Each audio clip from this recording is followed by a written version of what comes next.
Today we're going to be inspired by Elbrick Durer's owls, and we're going to start a watercolor painting of our very own owls. We'll start by drawing two fairly large circles for our owl's eyes. The owl's eyes are the most distinctive part of their face. The eyes are large and approximately one eye apart from one another. Then I'm going to make the pupil like a circle inside of that larger circle. Then comes the beak. The beak goes right between the eyes. If you make it too low, it won't look like an owl. It's really right between the eyes. Now I'm just loosely outlining with an oval to create the shape of my owl's head. Then I'm going to make the beginning of the body. This is the wing area of the bird. I'm going to let it run right off the paper. You'll notice that I've drawn very lightly, and I want you to do the same. Now I'm going to sketch in the horns of the owl. They're not actually horns. They're just feathers that mimic the shape of a horn.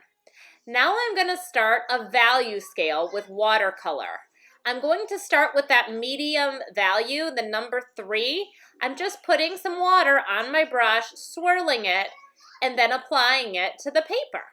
When you use watercolor, you don't add white, you add water. So to make a lighter color, I put some water into the paint, and then finally, for the last box, even more water. If it's too dark, you can use your paintbrush to pull some of it back up. Now to make a color darker, you stir more with less water. And I'm going to go right back in without adding water to make an even darker value. This paint all came from the same pan. The amount of water is the only thing I've changed. Now I'm going to play around with thicknesses of line. I'm using the tip of my normal paintbrush to get a medium line. To make it slightly thicker, I just press down a little bit harder. To make the thickest line, I'm adding paint and I'm almost making the bristles lay down across the paper. To make the thinner lines, I switch to a smaller brush. What I'm going to do is barely tickle the paper. I'm just touching it to make a very thin line. To make a medium thin line, you use this skinny brush and you just press a little bit harder. Finally, we're going to experiment with direction. I want you to make thin vertical lines. These are lines that stand up. Then thin diagonal lines. They go across from bottom to top. And then horizontal. They're laying down. Nice and thin. Now I'm going to move into my owl. I'm going to paint my entire owl with a 1 value with the larger brush. You can use realistic colors or you can use more abstract colors like blue or purple. When you're working, if you get too much paint on a given area, all you do is add a little water and spread it. I should be able to see the paper through the paint. We don't want to totally cover the paper with this first step. Now, I'm going to outline my eyes with a black marker. I'm coloring the pupil in. I can leave little white spots to show where the light is hitting, and then around the outside of the eye.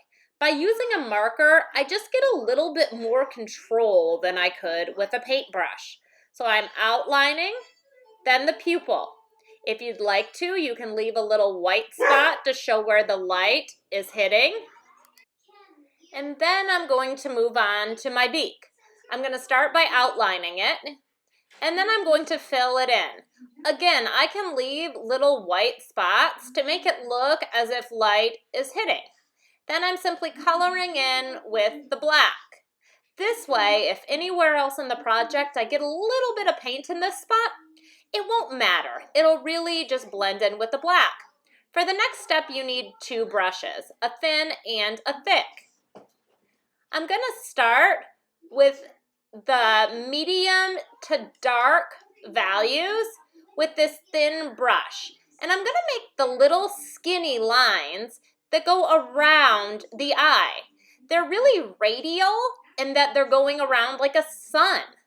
They're very thin, and the direction is quite precise. You want to make sure that you're using this radial design. And very, very loose and light with my brush. There we go. Now I'm going to add a little more paint. In between the beak, I'm making vertical lines. That's the direction that the owl's feathers run on that part of his body. Now for the horns, I'm using a little bigger brush, and I'm very loosely feathering in those lines. Now I'm switching to the small brush, and I'm doing the outline of my bird. I'm not really outlining him.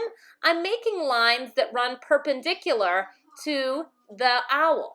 For the body, I'm simply making my lines follow along.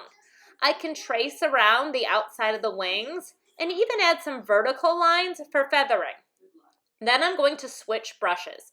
When I do this, I want very little paint on my brush. I'm simply making very light, loose lines that mimic the direction that the feathers would go. So again, when I need more paint, I'm going to first dip in to the paint. Then I'm going to paint a little bit on a scrap piece of paper like this. When I start to get lines, you can see that I'm running out of paint there. That's when it's ready and when it's good. And I'm going to pay such close attention to the direction, checking in on that worksheet to make sure my lines are going the appropriate direction. I can layer colors on the horn. Maybe I'll add a little bit of white on top. Maybe even a little magenta on top of that. For the eyes, I'm going to start by filling in with yellow. I'm going to use a technique called wet on wet. This is when we take advantage of the wet quality of watercolor. Then I'm taking an orange and I'm tracing over the outside. This will start to kind of blend in with the yellow and create a really cool orange ring around the owl's eyes. It looks quite realistic when it's finished. The last step is the background. I'm going to use paint sticks and make circles all around. I can use one color, I can use 3 or 5 colors. And then I'm simply taking water and I'm blending it. This creates a pretty effect that's like a star. You want to make sure that you stay off of the owl once it's dry. The paint will reawaken. So when you're done, you're going to have a really beautiful owl. As long as you pay close attention to your line direction, all of your lines are going to make your owls look like they have feathers. They'll be realistic, beautiful, and very similar to Durers.